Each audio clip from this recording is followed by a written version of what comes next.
Hello wonderful people, it's Genevieve, and my goal here on this channel is to teach you all about illustration and a little bit of design too. Now if you've been here for a while, you might have noticed that I don't really do sponsorships or partnerships kind of ever. But when I got that email, I kind of could not say no.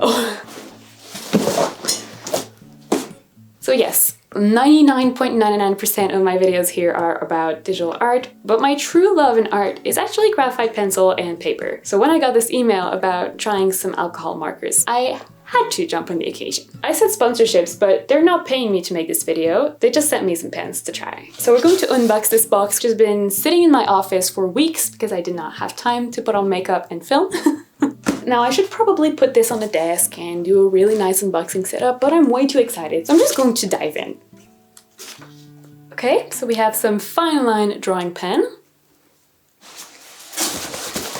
a marker pad, la pièce de résistance, some markers. I'm so excited. I'm sure it comes out as fake because I'm really nervous to be doing this, but I'm genuinely beyond excited.